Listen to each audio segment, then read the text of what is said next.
I'm going to do extra long. Good afternoon, everyone. I'd like to call this meeting to order. Please join in the flag salute.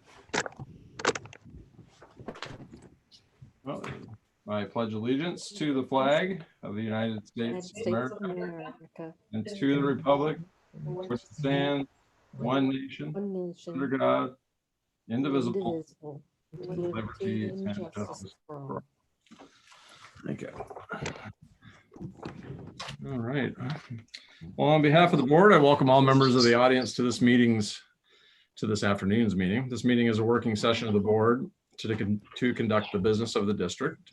The agenda for today's meeting has been published, and the agenda items to be discussed and or voted on have been studied by the members of the board. I would like to introduce the people participating in this meeting tonight.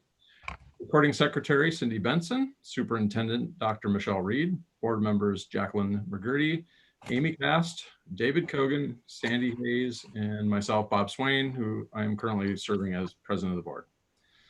Agendas for this meeting, as well as minutes from our previous meeting, are available online at boarddocs.com.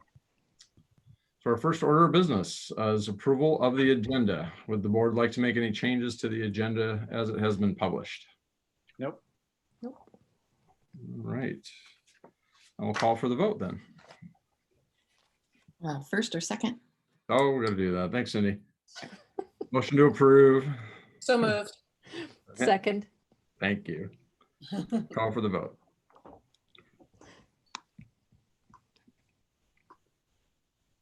I have to go to board docs. Sorry for the delay there. Okay, I'm good. President Swain, it's taking me just a minute. Okay, take your time. Thank you. Yeah, I kind of lost my place on the switching screens myself. All right, I found it. All right. Sorry, I had to get dog treats. It's not for us though, right? Yeah. I know, really. Is that for us? Yeah. Oh, okay. Same price. Approval of the agenda has been unanimously approved. Thank you so much. And now for the superintendent's report. Dr. Reed. Thanks, President Swain.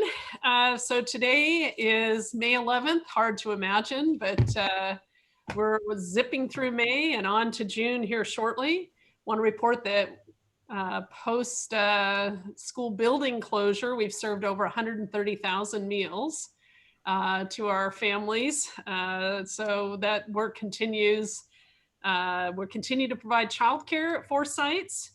Also want to make sure that folks understand we did have a committee that worked to select a vendor for our graduation, the formal district graduation, which will be virtual. There will be other senior events to celebrate our seniors. That'll be high school specific, but for the formal event, we did select Jostens, which many of the districts around us have. Cap and gowns will be picked up on the 14th and 21st of May. And later this evening or this afternoon, I know I'm gonna ask you, give you a little heads up, which high school you would like to be speaking at, which event. And once I have that information from you, then I can make sure principals know that, so we have a timeline for you to have your speeches videotaped for those virtual events by school. I want to mention that last week I had an opportunity to be on a conference webinar with 250 education leaders around the world. Fabulous event, ministers of education from a variety of countries, sharing their expertise and also their experience. Denmark, Austria, Paraguay, Ecuador, Senegal, all had very interesting stories to share, as well as France, who had some really on the ground thoughts as they're considering reopening as well. So just a lot of information to mull over, which I know all of us at this level will be reviewing as we think about what the fall looks like.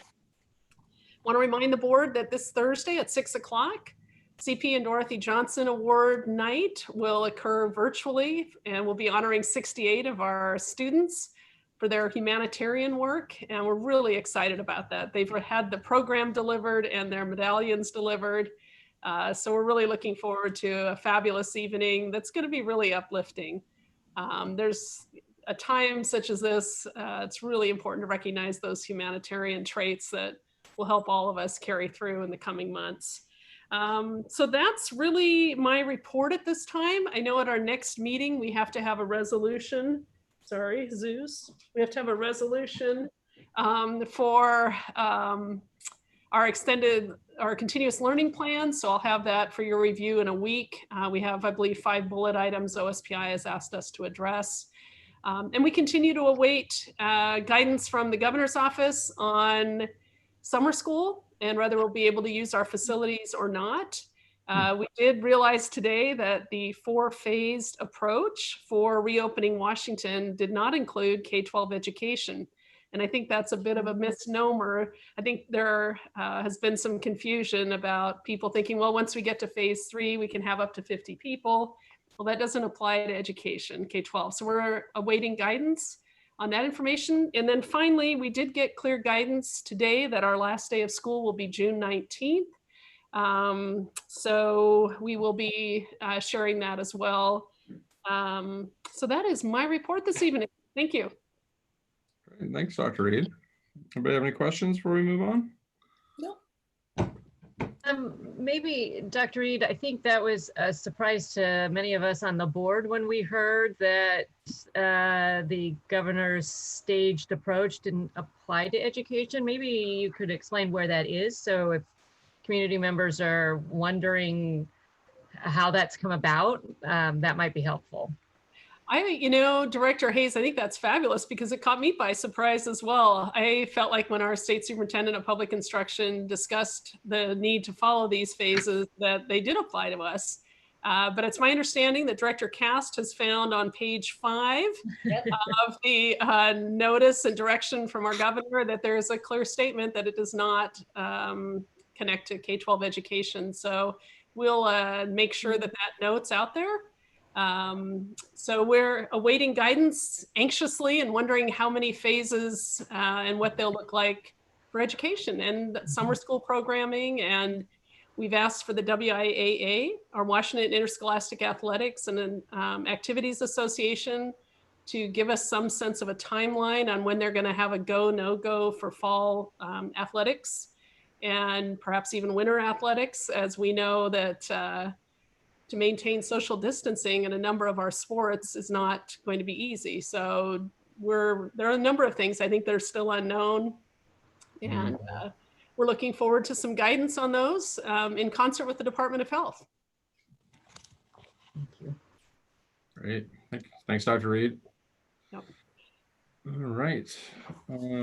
Let's move on to, we have a Acknowledgement of Teacher Appreciation Week, programs and special presentations. And I don't know if Dr. Reed, if you had any words, or do you want me to just read the proclamation? Well, I just think that President Swain, I think, we had Tim Bertel, Tim Rhodes, and our Sue Black. Sue Black. I was going to say Sue Ford, but I knew that wasn't right. Sue Black from Inglemoor, our biology teacher, and her turtle on the Friday Quick News in the Morning report. And just, I continue to be so inspired by our teachers.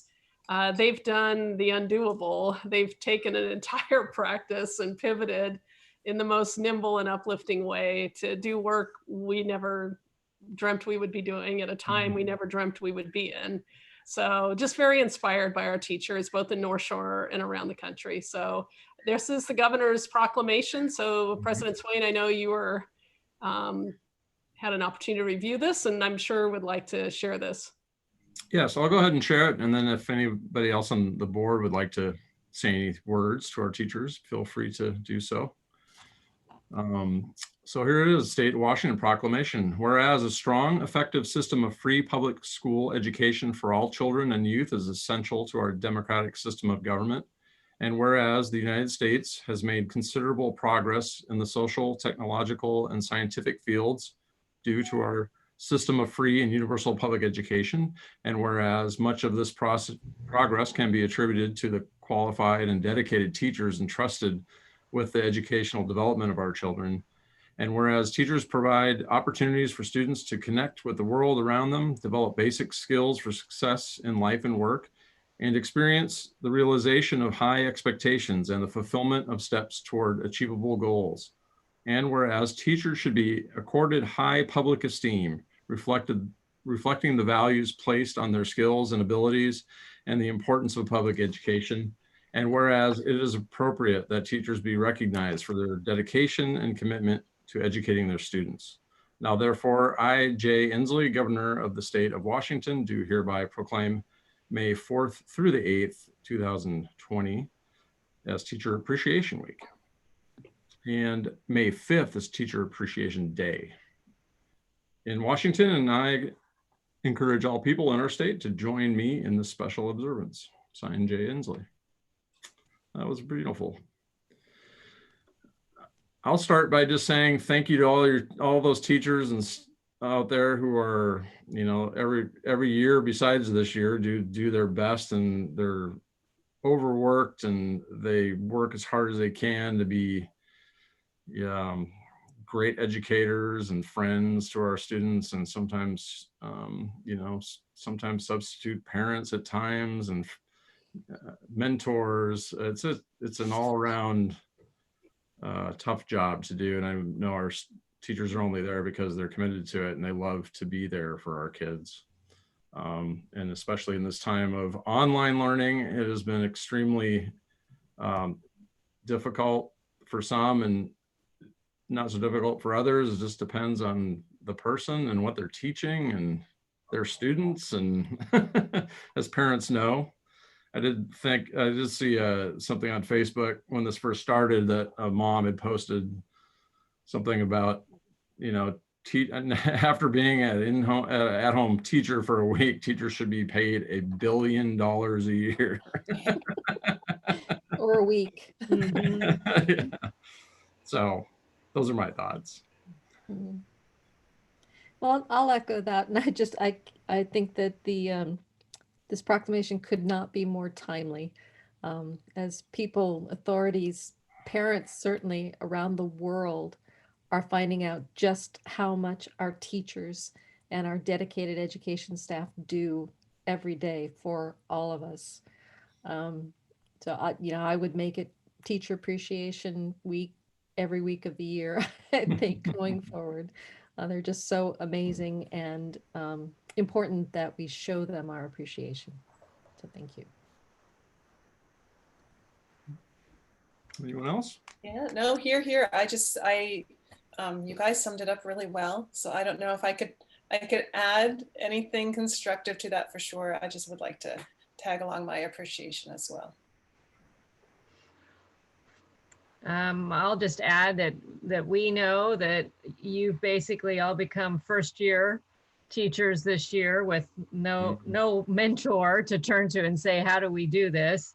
And you're working more hours for many of you than you were before, which was already a lot. And we know that you're missing your students and our students, but we're all here. While we can't physically see you, we virtually see all the work that you're doing and the care that you're giving to the 23,000 students of North Shore. So thank you. President Swin, I'll just echo, thank you, North Shore teachers. You guys do an amazing job every day. And really every day is Teacher Appreciation Day in our district. So thank you very much. Thank you all. All right, and we'll move on to the consent agenda. Is there a motion to approve? So moved. Is there a second? Second? Any discussion? I don't think so. I don't think so. No. Okay, if none being heard, I will call for the vote.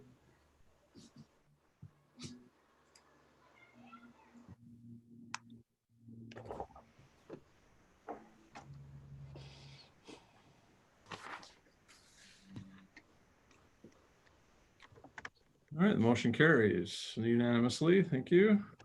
We'll move on to action items. Is there a motion? Let's see, project acceptance, KCDA field project. Dr. Reed, do you have any comments? President Swain, I know, Cindy, you're going to put the letter up there because I'm not able to open board docs with my, there you go. Thank you. I believe if you scroll down a little, Cindy, I was trying to remember which fields. This was part of the 2014 bond. And if we keep going down a bit, it should explain the fields. I think it's on the other document. Yeah. It's on the document. Okay. So I think we had it attached there. Usually it's in the description under board docs. There it is. Yeah. It goes out, yeah. So yeah, there are a variety of schools. It was a $1.9 million acceptance and from the 2014 bond. So this is really a notification that those projects have been essentially completed. And for us to pay out the final amounts to contractors, we just need to be able to take action on it. Great. Great. Thank you, Dr. Reed. Any questions, anyone? No, I just really appreciate the follow-up with this, the level of detail and the fact that we are still dedicated to being transparent about expenditures from the 2014 bond. So I appreciate the process, and it's nice to head off questions before we have them. So thank you. Yeah, and I'd also ask the board to notice, please, that 2 of the sites, Kenmore Middle School and Arrowhead Elementary, are in the city of Kenmore. And we did recently meet with their city council and talk about field conditions and field improvements, and wanted you to note that in fact, 2 of these fields, and then if you put Inglemore High School in the mix, 3 of the major 2014 bond projects for field improvement were in the city of Kenmore. So I know that that's been a conversation we continue to have as both the city and the district want to support healthy activities for our young people. Mm-hmm. Good. Excellent. So is there a motion to approve? So moved. Was there a second? Second. Thank you. Any discussion? Thoughts? Okay, great. I will call for the vote.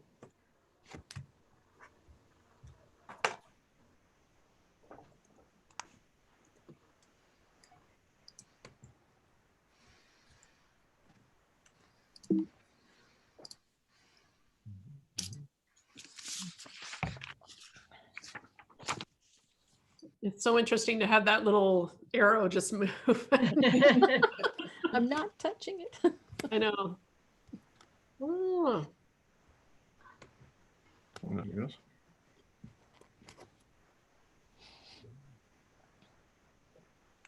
All right. Motion passes 5-0. Thank you. That was our only action item for this evening. I'll move on to information items. Or no, I'm sorry, performance reviews. I almost skipped one there. Performance review. G1, monitoring report for superintendent parameter P13 asset protection. Take it away, Dr. Reed. Thank you, President Swain. This is the asset protection parameter, as President Swain indicated. And there are 6 major points to this parameter. They primarily revolve around the protection of our assets. This is a collaborative effort with our business services, Tracy Patterson, our Chief Financial Officer, Joe Paperman, our Chief Operations Officer, and Alan Miedema, our Executive Director for Technology. And so all of those folks contributed to this. And as we walk through to my assessment, Cindy, there we go. My certification is that, again, this evening, what I'm providing you is the truth as I know it today. And I believe I'm in compliance. We've continued to monitor adequate insurance coverage. We continue to maintain a contract with the state risk management pool. Though I will say they are anticipating a significant raise in their rates. We're going to ask some questions as a district. They're actually thinking of 25% as an increase in the risk pool rates. So we're asking for some clarification for that for the upcoming year, naturally. Our understanding is they've indicated the number of possible COVID claims.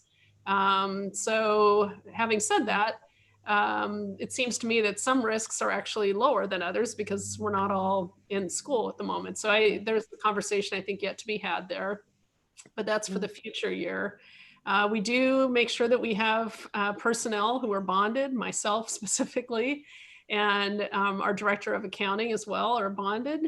And we make sure that we're not unnecessarily exposing the organization, the board, or staff. And there are a variety of ways in which we're able to protect staff and the district. You would have had an opportunity over the weekend to review this. It's in some cases fairly detailed. Number 4, we've also been able to look at intellectual property, information files and real property that are protected. And there are a variety of processes in place, checks and counter checks, checks and balances, if you will. I know our departments were, with the cyber attack, very much responsive so that we didn't lose any of our financial data or our processes. We were able to maintain a business continuity model through that event as well as through this event. And that took a lot of planning on the parts of our business services, HR departments, operations and support services and technology to keep our business continuity moving even under unprecedented circumstances. And then Cindy, I think we go to 5.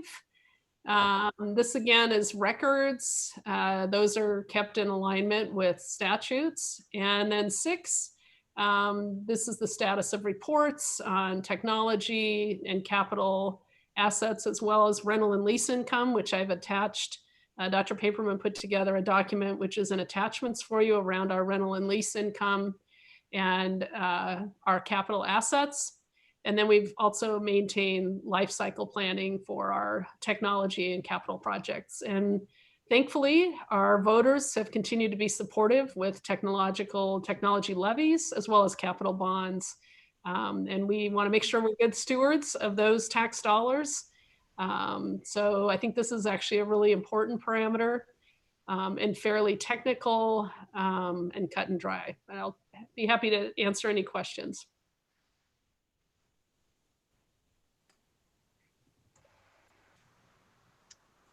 All right, I'll start. I feel bad because I feel like every question I ask is how this year has changed. And but with the devices, I know our seniors will be returning theirs.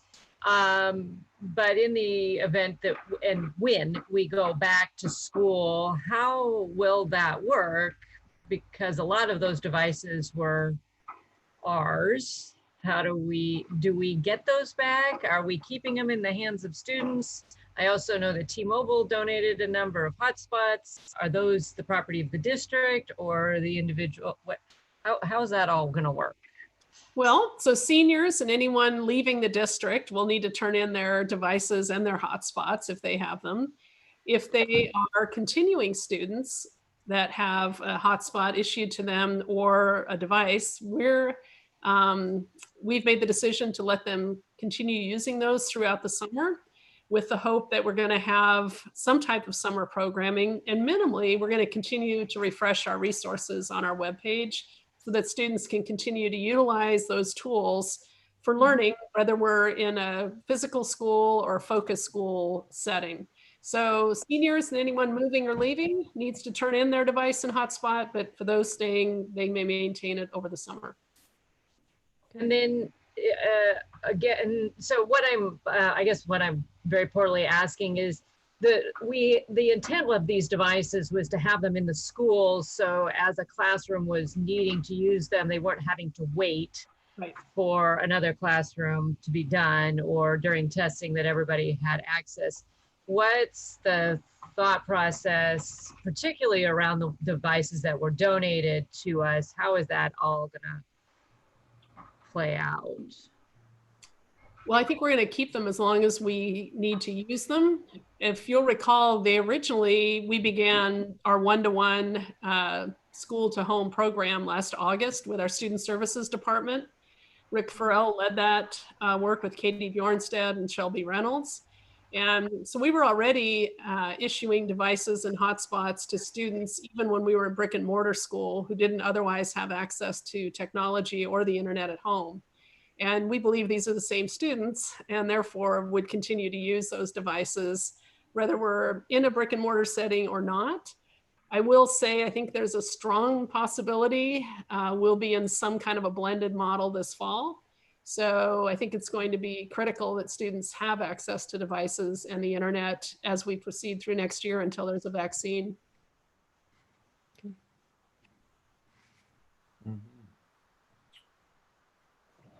Any other questions? I have a question, well, and first I just would like to lead, I really appreciate this report. I appreciate the revenue report and all aspects of it. This is another great example of the benefits going to policy governance gave us. There's information in here I didn't even know I didn't know. So it continues every year to educate me. And I think it's great, like you said, for showing our taxpayers and community what we're doing with the assets that they have shared with us. And it's kind of a segue from Director Hayes's question, actually. Of course. So, but, again, this year, things being different. And I'm wondering about the liability question. A lot of discussions was opening up in general in terms of employer liability. I don't know if that's something, if that might be a factor in terms of why the risk pool is expecting rates maybe to go up, but if that's been anything that we've had an opportunity to start to process.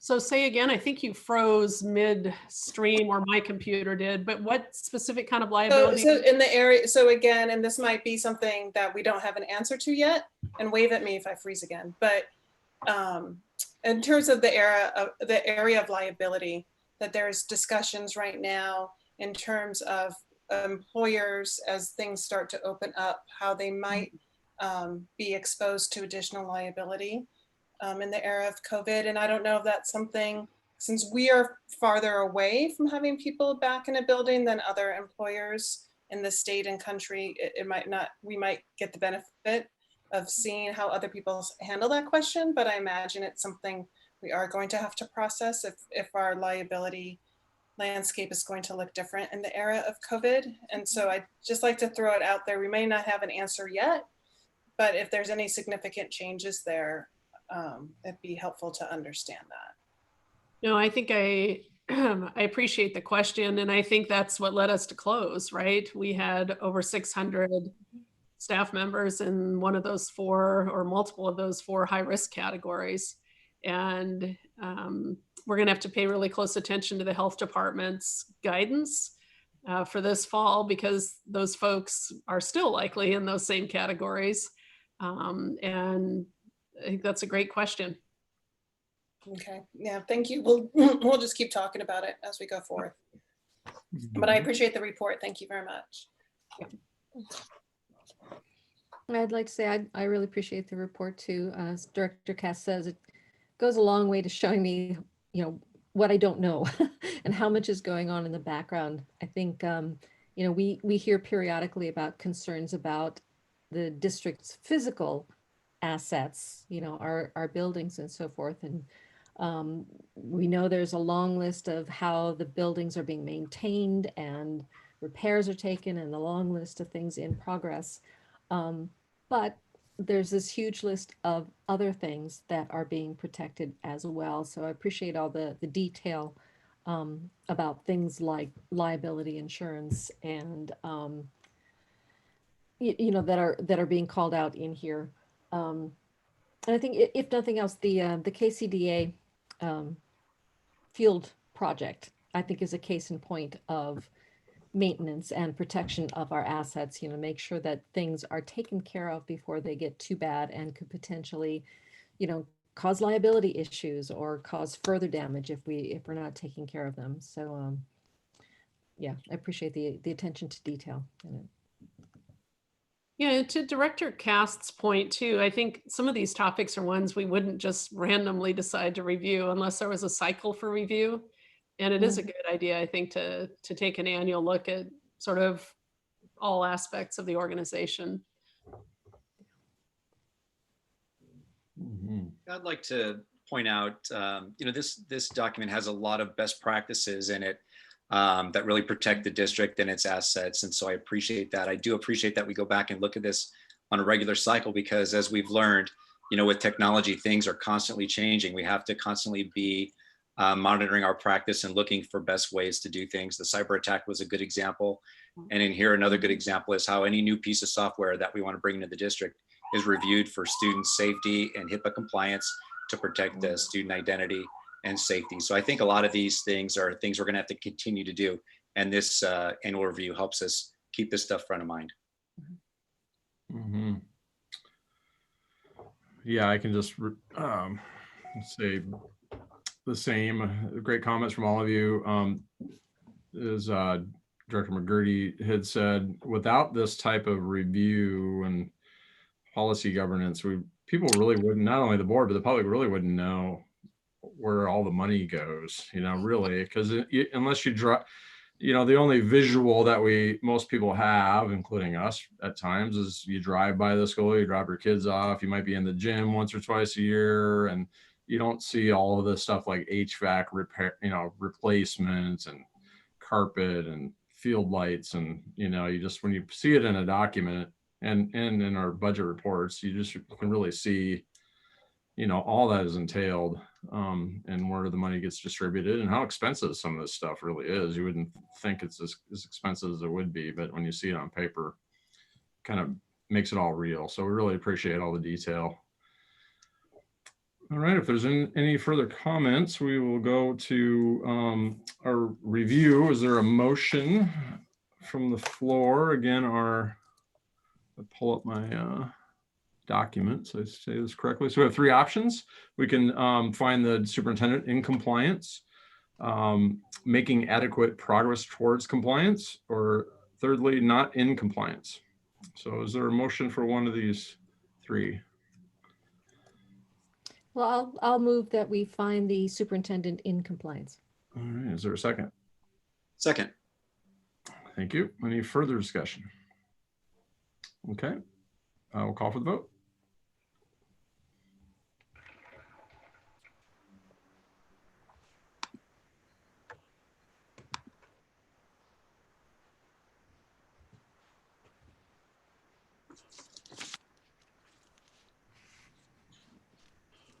All right.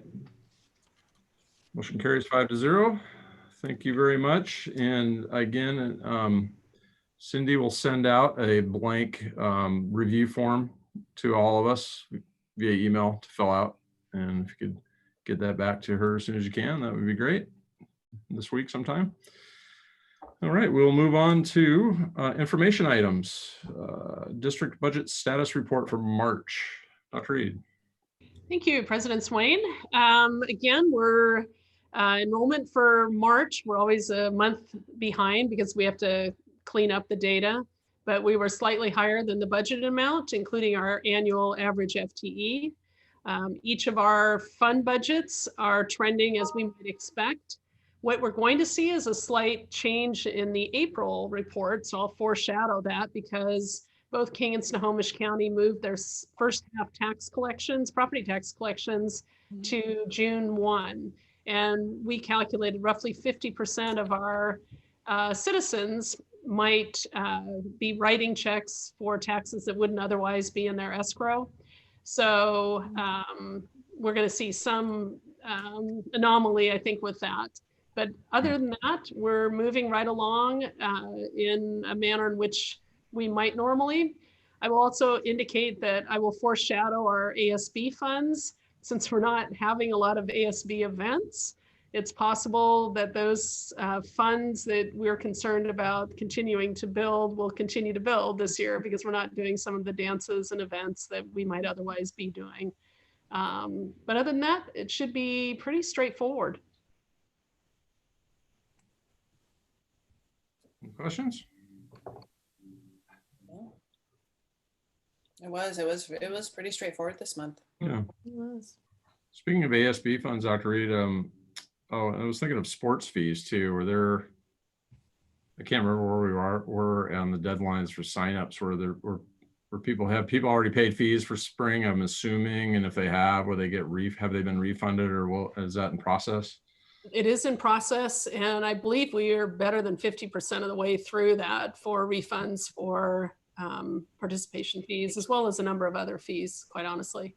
I'll make sure we have a list to you in the Friday board brief of those fees that we're refunding. Thank you. All right, if there's no further questions on the district budget, we'll go to Capital Projects Fund allocation report for March. Dr. Reed. Thank you. So the capital funds allocation project, again by project, which is how you've asked for it, is trending in the way in which we might expect it to. We did make the announcement, for example, I think we're good to go on each of those. So I was saying we did make the move for North Shore Networks is moving to the Bear Creek campus for next year. And we don't have a significant capital investment there because the classrooms in campus actually are really well suited to house both the family partnership program and the North Shore Networks programs. And then we'll be doing some reconfiguration within the district office for staff. But at this point, I don't believe we've necessarily set aside funds because we're hoping to do it on a zero fund basis if possible, and provide what everyone needs by just rearranging our furniture and those types of things. But that would be the only project that maybe isn't on here. And you'll hear more about that since we haven't started any of those formal moves and probably won't till June. All right, thank you, Dr. Reed. Any questions? No? No, it's pretty straightforward. Yeah. All right, well, that's it for information items then. We'll move on to policy reviews. So we'll now review of the parameter 13 asset protection that we just spoke about. And we have the current policy as written, and then we had some new language I think we were going to propose. Are we doing it this time, Amy? No, well, that was from last meeting, which isn't on this agenda right now. We did. Oh, that's right. You and I did work on. Oh, it, yeah. But it's not on the agenda. That'll be the next time. Yeah. There we go. Yeah, it's. I will say that I had a texted friend who said that we've already refunded over $212,000 in fees to students and their families, and we're well over 50% in each category. Excellent. Yeah, thank you. That would be Dugan, Harmon, and Tracy Patterson. So thank you. Gotcha. Thanks, gang. All right, any thoughts on P13? Is it thorough? It was written thoroughly. I don't see any issues with it unless somebody else had an idea or clarification, addition. Looks solid to me. We'll just make unless there's more that we don't know about. We're good. It could come by. Yeah, I think we're good. All right, if there's no further questions or discussion, we'll move on. Thank you. We're moving on to discussion items with Dr. Reed, start times and North Shore Innovates. Dr. Reed. So, thank you, President Swain. We kept getting closer and closer to our start time modeling, and we believe we have a model crafted, but right now it's almost like, anyhow, we have to have one more, I think, meeting of the committee, but it appears that at least 6 of the buses we've ordered may not be available at the beginning of the year because they stopped manufacturing due to COVID because it wasn't essential, an essential business. So we are, Dr. Paperman indicated in a memo to me last week that it's unlikely that we'll have the full complement of buses we will likely need to execute the model that we've created. So I will be coming back to you at the next meeting, I think, with a recommendation based on all this work we've done and then what I believe we could actually do. Excuse me. Questions on start time? Yeah, that's the update there. It's really, it may come down to whether we have the fleet available to do it. And to be honest, at this point, I know I've had several conversations with also our association leadership in terms of how many different changes we can assimilate at any one time. if, for example, we need to run school in some type of shift, or maybe not have everybody on every campus every day, what would that look like, and how many elements of change do we want to introduce at any given time? So I think that's a question we're pondering, as well as will we have the buses we would need? Mhm. Well, and that was going to be my question, Dr. Reed, is that the model that you almost had ready until the bus factory didn't cooperate, was that dependent on going through a traditional school day as we were used to it this past January? So if we do have to go to a blended model or something, it would not apply. Would that be my understanding? I believe that would be very accurate. It was a model for yesterday, not a model for a potential tomorrow. Okay, that's helpful to understand. Dr. Reed, I had a question. I'm not sure if these buses are the ones that were the propane or the electric buses that we were trying to get, but I know that we have to take out of service existing buses, diesel buses, to get the energy savings buses. And I wonder if there might be a chance we could keep one of those a little bit longer with a waiver, given the COVID delay in getting other buses delivered. Yeah, that's a good question. I know that the three electric bus, not electric, but the propane buses, I believe, are deliverable on time. It's the diesel buses that are not. And, but I think part of the deal that was struck is for the grant monies, we have to Correct.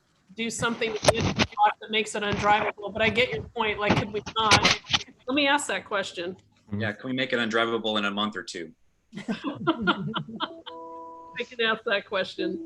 Take care of the bus issue, but likely not the modeling issue with all of the other variables, which, you know, in a normal world, I would say we could mitigate, but I think it would be interesting. It's not undoable, but it would be an interesting prospect to make the shift at this moment. And if I can just tag on one more thought to that, Dr. Reed, you know, there was, you know, definitely a benefit in going to North Shore 2.0 in that it did start our high school. It started everyone at 9 o'clock.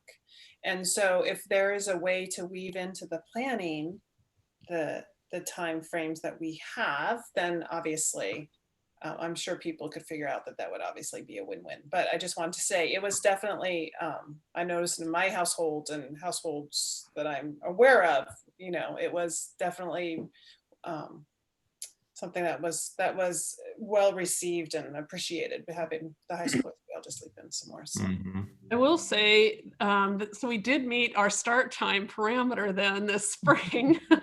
Was that shamelessly self-serving? Yes, that was. Yeah. It's allowed. It's allowed. Thank you for noticing, Director Cass. But I will say that the propane buses did come in last summer, and the 6 we're awaiting, those 6 buses, Director Kogan, are all the new diesel buses that we're waiting for.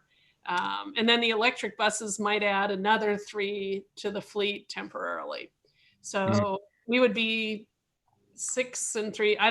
But I will definitely ask the question. But the grant is effective through December for the electric buses, although we need them as part of the 10 new ones. So we would hope they would come in. But thank you. I was just going to say on the bus, the lack of bus issue, another source would be, you know, I've got a couple of clients in my business who run bus companies that shuttle all the Microsoft employees, Starbucks, Expedia, all those private buses that you see on the highway. They're all not going to be working very much this fall.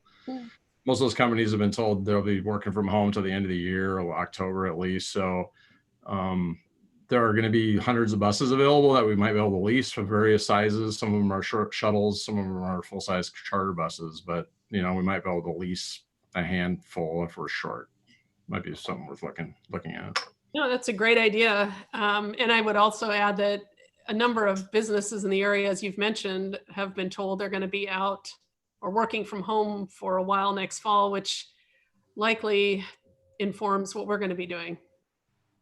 Yeah, possibly, yeah. All right, let's move on to North Shore Innovates. North Shore Learns 2.0. Dr. Reed. So thank you, President Swain. 2.0 is we continue to we continue to move through this. I continue to hear from students and staff. Particularly Friday, it was really nice to hear from Tim Rhodes and Sue Black about how engaged their students have been. And our attendance continues to be high. And we believe that while it's not our traditional approach, that we have students learning. And we're really proud of the efforts of our students and our staff and our families to support this. We're not anticipating any changes between now and the end of this school year. And we're likely going to be working on what does 3.0 look like for the fall. Thank you, Dr. Reed. Questions? So has our attendance rate stayed up around the, what was it, 98% we had originally? We're well above 90% in attendance. We have yet to have even 1,000 kids absent. We've ranged from 400 in the 400s to the 800s on any given day. Nice, very nice. And Dr. Reed, on the attendance point, are we able to track to see, does that number cover, are students participating in every period? I'm thinking secondary students. Is there a drop off as the day goes on at all? Like, I'm just wondering if we're starting to have enough data to see any other patterns. Well, because we're working both synchronously and asynchronously, which means that particularly if you're a secondary student who might be working or have other commitments, you can pick up that lesson at a different time. So that's made it a little more challenging to figure that out, but I don't know that we've noticed a pattern yet. What's interesting is we do have staff and students who have found their kind of happy place with this programming in some ways, which is to say, some students have been more engaged online, and some staff have found it to be a really interesting way to interact. So I think moving forward into the future, some type of blended programming where we have a bit of a mix of pedagogical strategies might be a really healthy thing for our students as they prepare to go out into a world of work that clearly is going to have a really mixed genre of opportunities to interact with colleagues and the public. Mm-hmm. But I haven't noticed a pattern, Director Cast. I'll do an ask on that. Yeah, I might, it's just anecdotal, and maybe just because I happen to know a lot of seniors, and this would be the, the time of year where attention span for seniors tends to drop off a bit. So it's just something I was wondering about, if it was anecdotal or grounded in fact. Have you noticed a pattern? Not personally, poor kid, but I have gotten an email or two from teachers saying, oh, yeah, maybe it's time for everyone to check in, and just kind of seeing evidence, and talk to, when I'm walking the dog, get some hollers from across the street from some worried parents going, how can I get my kids to keep logging on? Yeah, just a little, but again, it's very anecdotal. So that's why I just wanted to check. Okay. I can neither refute or affirm, but I will check. Sounds good. Thank you. I'm going to close the door. It's getting cold and windier. Ooh, boy, it is. Wind's picking up. Any other thoughts or questions?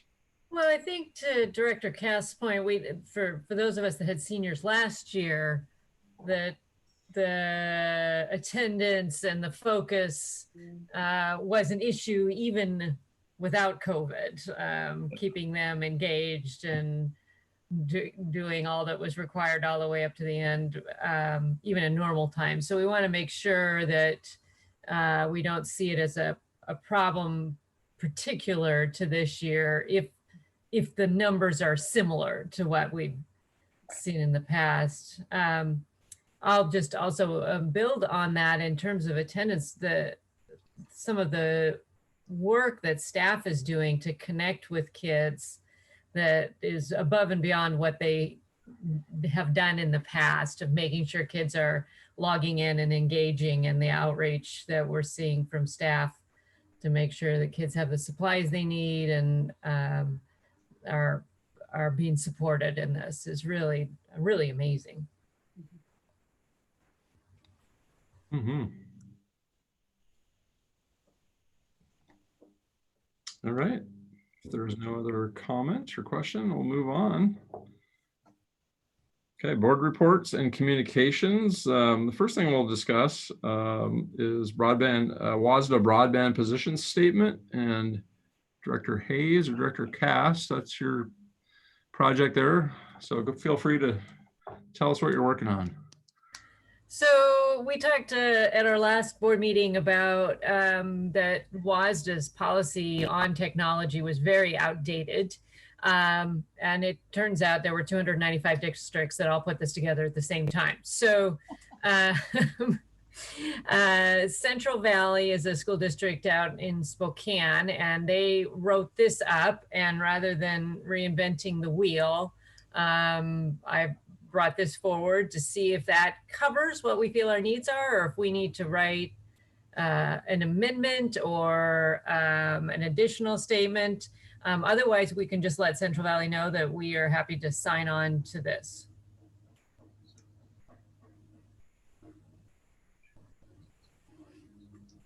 I don't know what, well, I mean, what do you think, Director Hayes? I mean, I think it covers a lot of what we had talked about.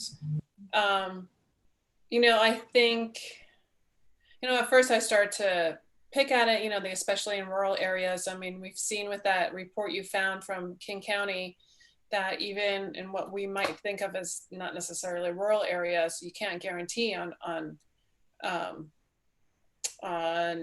internet access. And actually the one thing I would do, I would add high-speed internet is what I would suggest, because there's levels of quality of internet access. We need it to be high speed. So, but you know, other than that, it's just nitpicks in my brain, you know, but I think it's true. There's still, even if we were to think about that map in King County still has it much better than say Ferry County, right? So I think there is definitely a difference in rural areas. And so just adding that high speed phrase would be the only thing I would suggest.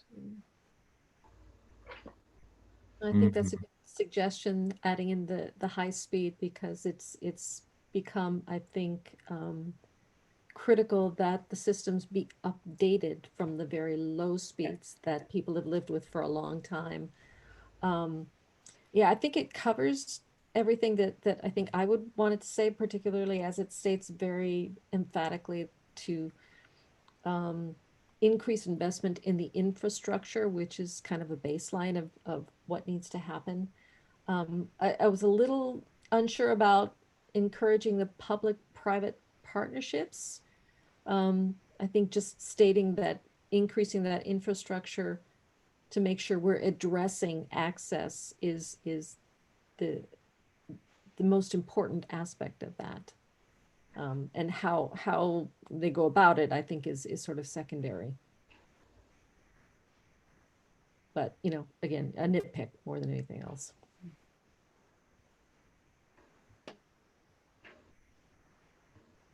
You know, a question that came to my mind when I read this was, this is obviously WASDA initiated, and its focus is on schools, but I wonder if this may expand and just say, encourage the infrastructure across the state for Washington, you know, citizens, and just expand it beyond just school and advocate that we do this for the entire state. I don't know if that helps with the likelihood that legislators would find funding to do this, or if it would be more targeted to be school specific, but that was a thought.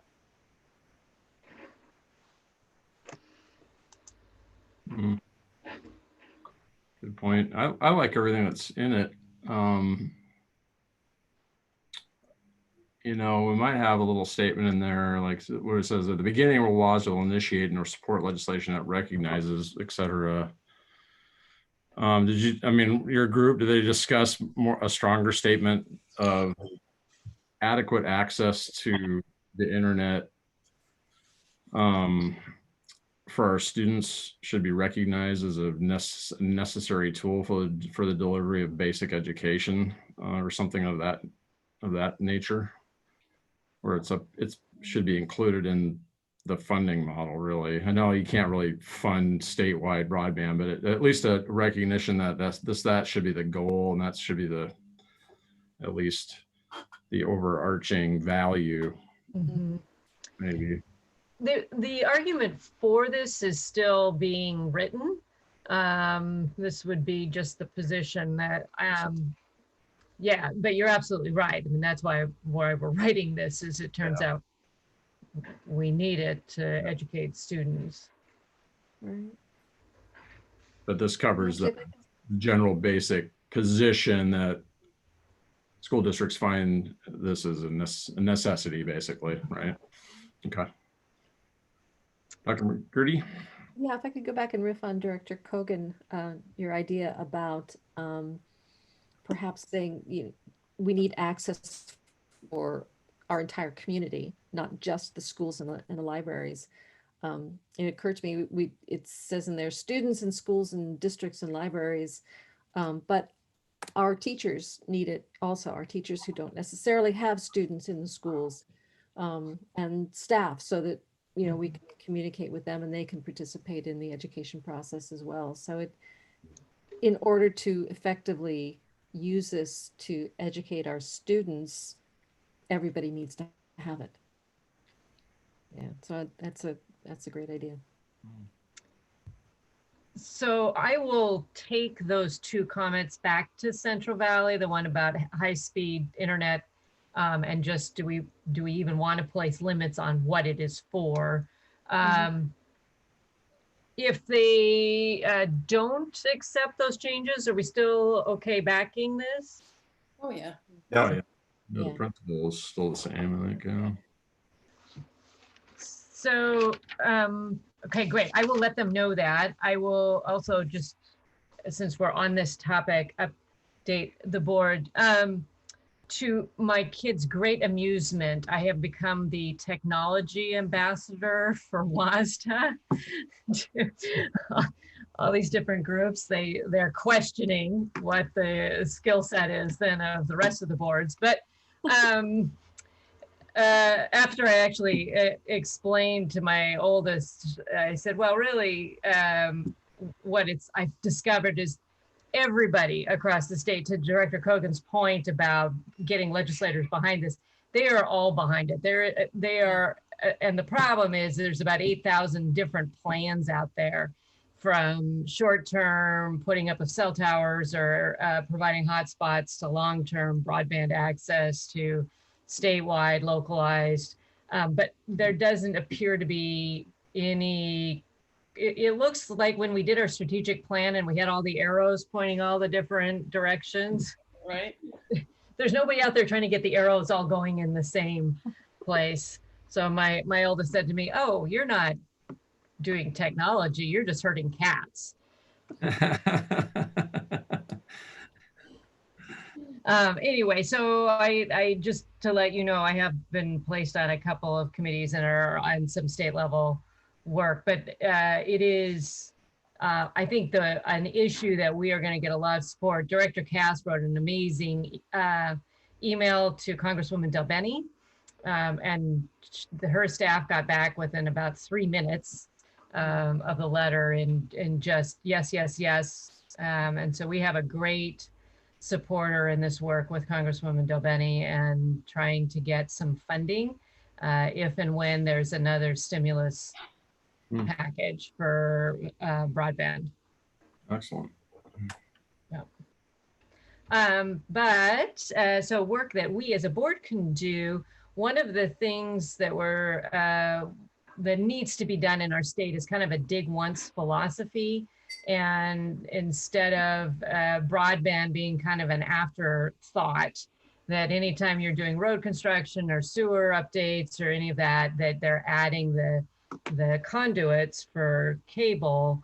And we need to have the Growth Management Act updated to include broadband, that's not part of the Growth Management Act. It includes sewers and electricity, but not broadband. So that's something we can be working with our county officials on, as well as our legislators, and getting that. We know our King County council members are going to be the most difficult to persuade to amend the Growth Management Act, but I think we can give them an effective argument that this needs to happen. Otherwise, it's school districts spending way more money than necessary to do a short-term fix. Yeah. Great. Good work. Thank you both for putting the time and effort in all this. Appreciate it. All right, we'll move on now to new business. Is there any new business? Everybody's faces in here. Everybody's nodding, shaking their heads. Business, okay. Well, we'll move on finally to board member reports. Director Kogan, you started off. Thank you, President Swain. This week, instead of a board report, I'm going to do a shout out on some positive things happening around the district. And today I'm really pleased to call out Mayela Martinez for her nomination for the Puget Sound Educational District Regional Classified School Employee of the Year. And so Mayela is somebody that I have known since my kids started at Maywood Elementary. She's been involved in the dual language program at the district. She's been a language interpreter for the district's many programs, worked on the ELL program, and also was instrumental in starting the natural leaders in our district. So I just wanted to thank her for all that she's done for our students and staff and families, and wish her all the best, and congratulations on Regional School Employee, Classified Employee of the Year. Excellent. Thank you. Thanks, Director Kogan. Director Hayes. Yeah, I will build off of Director Kogan, and rather than talk about what I'm not doing, just give a shout out to the great community coming together to make a difference and help everyone in North Shore. And it's really been just inspiring to watch that. You all know that I have this book drive going out of my garage.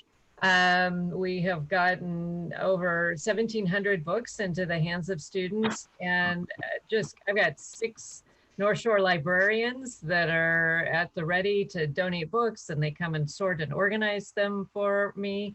One recently retired librarian. I've got staff and parents that come and help fill orders, and then again, a parent brand new to the district, as well as students and staff and parents that come and pick up them and drive them around and deliver them. Every day I come out and the little fairy has left boxes of books on my porch. It's just amazing how people have jumped up to help and make sure that kids are reading, and the joy that I get is the students requesting books and what they're asking for. It is so much fun to see them K through 12 wanting to have physical books in their hands to read. That's wonderful. Yep. Thank you, Director Hayes. Director McGurty. Okay, well, I actually did attend a couple of virtual functions over the last couple of weeks. On April 19th, we had the PTSA virtual luncheon.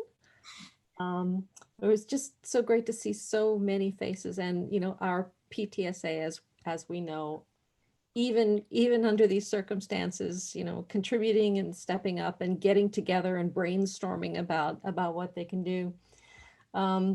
Also on the 29th, I listened into the North Shore Speaks, which was such a wonderful event. It was just, I was humbled and proud and amazed at our students and their talent and just heart on display in all of the pieces that they had put together and performed for that.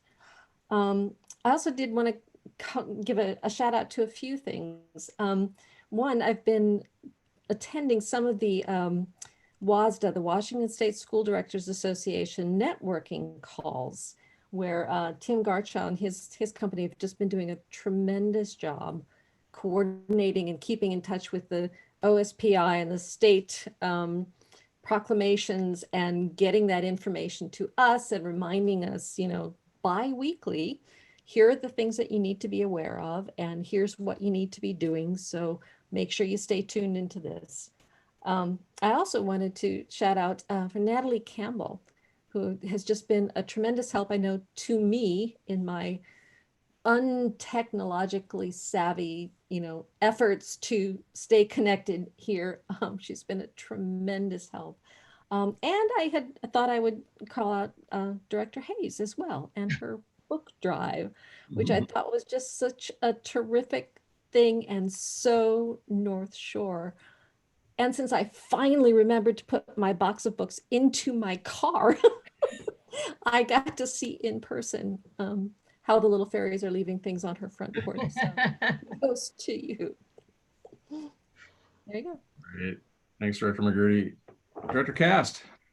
Thanks, President Swain. Something that really warmed my heart this week, and I just wanted to share, sometimes we get little glimpses on our little slivers of the district, and something I got to witness this past week was how inventive community members were in celebrating Teacher Appreciation Week.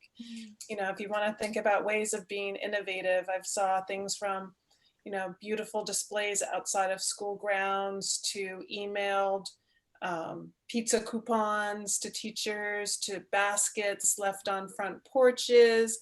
Like, it really, in a time when everyone has so much on their plate, the fact that people are innovative in their gratitude, it was just really lovely to see, and it just makes me, people are far more clever than myself in terms of how do you express appreciation for all the hard work that teachers are doing. It was just lovely. So it was great. And I'd also like to talk about another Eureka idea Director Hayes had was trying to get school supplies in the hands of kids, and I got to go on a couple delivery runs where Carmen Dalzell collected some requests through the Schools Foundation, read into their trailer where they had some school supplies from Backpack for Kids, and then it was left on someone's driveway with a list of addresses, and I got to go deliver them. And it was a super sweet way of me being able to safely get out of my house for a little bit, and also know that we're using resources that were just collecting dust. It was genius. So